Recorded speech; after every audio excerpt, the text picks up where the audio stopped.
Hello and welcome to this tutorial, and in this tutorial we'll be creating an application which is called as a workout advisor. So the workout advisor is basically help you to go through your workout. So for example, if you select a chest workout, then it is going to list out the workout schedule for you. So in order to create this application, we first need to select a new Android project. So we simply click here, which is start a new Android Studio project, and let's name this application as Workouts Advisor. Then click next, and the API level which we are going to select in this case is going to be the API level 15. Then we click next, and the activity which we are going to choose is going to be the blank activity. So make sure that you select the blank activity and then hit next. And finally we are going to create our activity, and we are going to name this activity as find workout activity. And we are going to name this activity as find workout activity because this activity right here is going to find the workouts for us. So when we name it, we simply hit finish. So as you could see, this is the basic layout which we get on creating a project. So the first thing which we will need to do is that we will need to discuss the layout of our application. So basically this workouts advisor is going to have a certain set of options. So right over here we are going to have an input such as a list box or the drop down menu, and after the drop down menu we are going to have a button right over here. So the drop down menu is going to consist of options like for which body part you want to work out for.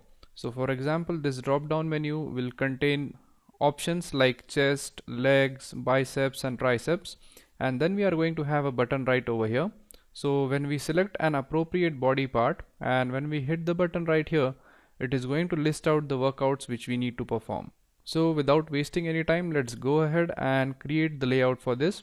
So in this case, what we are going to do is that instead of just dragging the elements onto the screen, we are going to type in some XML code. So go to the text view, and the first thing which we will need to do is that we are going to set an ID for this text view right here. So in order to set an ID, we type Android ID equals @ID, and let's say we name this as text view. And now once we have this text view ID with us, the next thing which we'll need to add is going to be a button. So in order to add a button, we go here and we use the button tag. So we type button, and the layout width is going to be wrap content, and also the layout height is going to be wrap content. Now once the layout width and height are set, the next thing which we'll need to do is that we will need to leave some margin from the top. But before leaving some margin, let's go ahead and let's assign some ID to the button so that the button could be uniquely identified. So in order to assign an ID, we type Android ID equals @ID, and let's say we assign this an ID of, let's say, button. Now once we have assigned the ID, the next thing which we do is that we need to set the text of this button. So in order to set the text, we type Android text, and let's say the text in the button is new button. So now if we switch to the design view, as you could see, this is our layout and the button is actually getting placed onto the text. So the next thing which we'll need to do is that we'll need to shift the button below the text view. So as we are using the relative layout, we could specify where the button should be placed. So in order to do that, we type Android layout underscore below, and then we specify the ID of a particular widget under which we want to place this button. So in this case, we want to place it below the text view. So the ID for text view is nothing but text view. So once we add that line, as you could notice, the button is now placed right below the text view, and that is because we are using the relative layout. So basically relative layout gives us an option to place the elements relative to each other. So now once we are done with this, the next thing which we need to do is that we need to add the list box or the selection box right here, which is going to contain a lot of options for us to select from. So in this case, in Android, we are going to use something which is called as the spinner. So a spinner is similar to the list box. So you basically have a set of options which you could select from. So we go right here and we add the spinner. So the tag which we are using to create the spinner is going to be spinner, and also to specify the layout width we use wrap content, and for the layout height we use wrap content as well. So there are some other things which we need to specify into the spinner. The first thing is going to be the ID of the spinner. So we type in Android ID equals @ID, and as the spinner is going to contain the workout type, we are going to name it as workout type. Now once we have specified the ID, you could just switch on to the design view, and as you could see, this is our spinner. But the thing is that we cannot actually have a look at it clearly, and that is because each and every element is placed onto one another. So let's go ahead and fix that.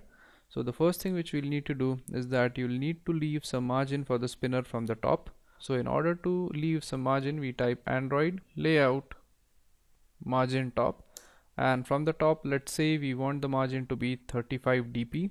So if you switch to design view, you could see that it is placed well below. Then we type Android layout align parent top, and we set this to true. So now if we switch to the design view, as you could see, the button is still here. So the next thing which we'll need to do is that we'll need to place the button relative to the sub item. So we go inside the button right here, and before changing the layout of the button, let's go ahead and change the ID of the button. So as this button is going to find the workouts for us when we click it, so we name it as find workout. So now the spinner has the ID of workout type, the button has the ID of find workout. So in order to place the button properly, we go here and we type Android layout underscore align left, and to the left we specify an ID, and we specify the ID as workout type. And one more thing which we change in the button is that this text view right here. So instead of using the text view, we are going to specify here the workout type, as we want to place it below the spinner. So we specify here workout type. And if we switch to design view, as you could see, now the button is placed down here, and now we want to place this text right below the button. So in order to do that, we go right here in the text view and we type in Android layout below, and as we want to specify it below the button, so we check the ID of the button. So the ID of the button is find workout, so we type here find workout. And now if you switch to design view, as you could see, everything is aligned properly. Now the next thing which we need to do is that when we click on the button right here, as you could see, a light bulb appears.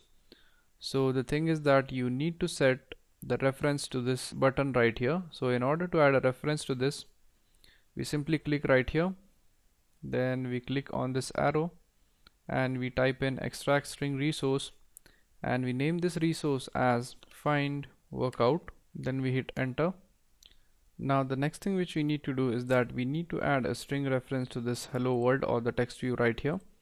So this is our text view. Now if we want to change it to, let's say, workouts here, and if we switch to design view, as you could see, the text changed, but it is going to show us a light bulb right over here, and that is because we have not set the string resource for it. So in order to set the string resource, we simply click on it and we click this arrow right here and we select extract string resource, and the resource name which we are going to use for this is going to be workout. So once we have workout, so now we simply click OK, and the string resource would be added to this right here. Now if we switch to the XML file which is present right over here in the values, and inside the strings.xml, you could see that we have a reference to the string. Now if you want to change this to something else, so if you want to say your workouts here, now if we switch back to the XML file, as you could see, the text has been successfully changed. So one more thing which you could do is that if you are finding it difficult to design the user interface by just going into the XML, so you could also drag these elements and drop it to the place which you desire.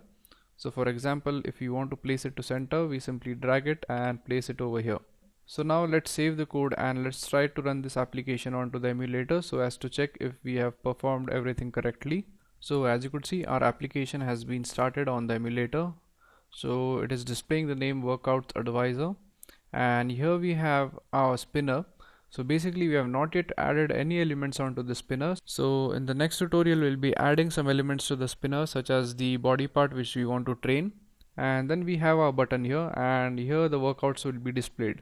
So this kind of gives you the basic idea of how our app works. So basically here we are going to have the body parts which we need to train, and then we are going to hit this button right here, and depending upon the part selected, it is going to suggest certain workouts for it.